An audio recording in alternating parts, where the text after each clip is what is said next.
Hai, selamat pagi. Video kali ini bahas tentang tur Nantau yang kita ambil dari Klook. Dan kali ini kita dijemput jam 8.30 pagi.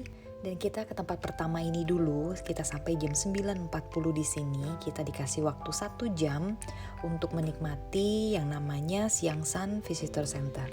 Habis itu kita langsung ke tempat kedua. Kali ini kita akan keliling danau Matahari Bulan dengan menggunakan perahu feri, kapal feri. Di sini kita akan ke dua dermaga, yaitu dermaga Kuil Suangkwang. Di situ kita bisa ke Kuil dan kita mendaki, ada jalur pendakian namanya Gunung Cinlong. Dan selanjutnya kita ke dermaga Itasau. Di sana kita bisa makan siang dan beli cemilan atau pernak-pernik di toko-toko yang ada di sana. Cerita tentang dua tempat itu ada di video yang berbeda dan di video terpisah dari sini karena cukup panjang dan ada di playlist Taiwan Trip. Jadi di cerita kali ini hanya fokus di tempat yang ketiga namanya Kuil Wenwu. Ini adalah Kuil Wenwu. Dan tempat yang keempat, tempat terakhir itu adalah Gaume Wetland. Kita mau sunsetan di sana. Kuil Wenwu ini adalah kuil yang terletak di tepi danau Matahari Bulan di kota Yuchi, Kabupaten Nantau, Taiwan. Kuil ini terdiri dari 3 aula. Aula yang pertama adalah aula yang terletak di lantai 2 ini. Ini adalah aula depan. Di bagian depan terdapat singa warna merah di sebelah kiri dan kanan sana. Setelah baca-baca, aula pertama, aula depan adalah kuil yang didedikasikan untuk leluhur pertama Kaiji dan Dewa Sastra. Di sini juga ada beberapa ramalan-ramalan dan nanti kita akan lihat di atas itu seperti apa. Jadi kita masukin koin, nanti akan keluar satu bacaan. Lalu ini adalah aula yang kedua, sudah terlihat banyak lonceng-lonceng di sini yang digantung. Dan di aula yang kedua ini adalah dikhususkan untuk Lord Guan, Dewa Bela Diri, dan Lord Yue. Dan ini yang aku bilang tadi, jadi di sini masukin koin, nanti akan keluar si patungnya itu bersama dengan gulungan kertas seperti ini. Kalau tadi di aula depan juga ada dan ini aula yang tengah juga ada seperti ini. Jadi tinggal dibaca gulungannya seperti ini. Doa dan permohonan bisa diungkapkan secara tertulis di sini dan digantungkan di depan si aula yang kedua ini seperti ini. Sebenarnya ada juga yang digantungin tadi di bawah di bagian tangga, cuman ini lebih banyak di daerah yang sebelah situ. Lalu kita lanjut lagi perjalanan. Ini adalah aula ketiga, aula yang berada di belakang dan ini didedikasikan untuk Confucius. Arsitektur Kuil Wenwu ini memiliki gaya istana Cina Utara. Dan di sini juga ada di bagian belakang itu ada kolam ini, kolam koin. Di kolam ini banyak banget koin-koin yang bersebaran dan semua biasanya tertuju sama si pot yang itu, dan jadi kita berusaha untuk memasukkan si koin ke bagian tengah dari tempat itu.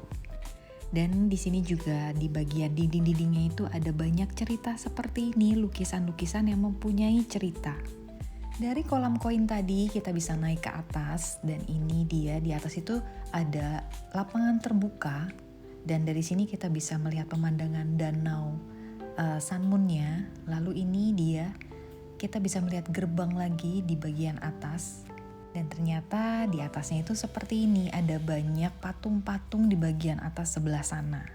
Dan di bagian dindingnya pun ada cerita seperti itu dan bentuknya itu 3D jadi bagus banget. Katanya kalau kesini itu kita berdoa kepada Kuan Yu untuk keberuntungan dalam karir dan keuangan, serta berdoa kepada Dewa Bulan untuk cinta. Dan sekarang kita sudah selesai sembahyang, kita melanjutkan lagi perjalanan ke Gaume Wetland. Kita sampai di sini jam 17.30 dan Gaume Wetland ini adalah lahan basah di Taichung, Taiwan yang terkenal dengan pemandangan yang indah, pemandangan matahari terbenam yang spektakuler. Kita harus menaiki tangga ini karena di seberang jalan tadi adalah tempat parkirnya, lalu kita naik dan kita tiba di sini. Kalau kita lihat seberang jalannya itu seperti ini, ada tempat parkir yang besar dan ada restoran-restoran di sepanjang jalan. Di sini kita bisa berjalan sepanjang 800 meter nanti menuju ke tengah untuk menikmati alam, melihat aneka satwa yang ada dan unik-unik, lalu melihat barisan dari kincir angin yang ikonik di sini. Dan ini aku bilang aneka satwa yang unik di sini. Ini adalah kepiting biola namanya. Jadi dia itu punya capit yang besar di bagian sebelah kanan atau kiri, cuman satu. Dan ini adalah untuk menarik si kepiting betina. Jadi yang punya si cangkang besar ini adalah si kepiting jantan. Dan kalau yang ini dipikir tuh ini kayak semacam padi dan ternyata salah. Namanya kalau nggak salah ucap adalah Bolbocunus planiculmis. Semacam tumbuhan alang-alang. Dan ini kalau kita lihat dari dekat ada kepiting biola yang besar banget menggeser salah satu temannya. Tapi anehnya kalau satu yang besar di kiri, nah yang satu lagi besarnya di kanan. Terus ini tuh lagi cari lubang yang cocok buat badan mereka masing-masing. Kepiting biola ini adalah krustasea kecil dengan capit yang besar dan tinggal memang di dataran lumpur seperti ini. Ini entah kenapa dia mau masuk ke lubang yang tidak cocok sama badannya. Padahal tadi dia punya rumah sendiri yang sebelumnya itu cocok sama si badannya dia dan capitnya dia. Dan ini yang tadi aku bilang, ini adalah jembatan yang sepanjang 800 meter untuk sampai di ujungnya. Dan selain kita bisa melihat si kepiting biola tadi yang baru pertama kali aku lihat juga yang capitnya besar di sebelah kanan atau kiri, dan ini juga sama. Ini adalah ikan yang hidup di lumpur, jadi dia punya semacam kaki, jadi bisa berjalan di atas lumpur. Kalau di Indonesia terkenal dengan ikan tembakul atau gelodok atau bahasa Inggrisnya itu mudskipper. Dan ini juga ada kumpulan dari kepiting-kepiting kecil seperti ini. Gaume Wetland ini memang tempat terbaik untuk menikmati matahari terbenam. Jadi kalau ke Taichung wajib banget ke sini. Menikmati pemandangan unik dari barisan kincir angin seperti ini yang menghasilkan energi dari angin.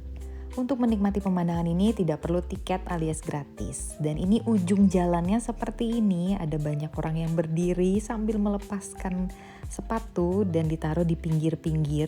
Lalu kita bisa turun ke bawah. Kita bisa berjalan mendekati si kincir angin di sebelah sana dan merasakan pasir yang bercampur dengan lumpur. Area ini didirikan tanggal 29 September 2005 dan pada tahun 2015 Agustus angin topan menghancurkan 6 dari 18 turbin angin. Tanah dataran ini membentang lebih dari 300 hektar tapi luasnya hanya 1/10 dari lahan basah Sungai Tatu. Dan terletak di selatan muara Sungai Tacia adalah tanah yang bercampur dengan tekstur pasir dan lumpur. Jadi seperti ini dari dekat. Teksturnya itu, pasirnya itu lembek-lembek gitu dan halus banget. Katanya lahan basah ini menjadi tempat persinggahan bagi banyak burung migran selama musim gugur dan musim dingin.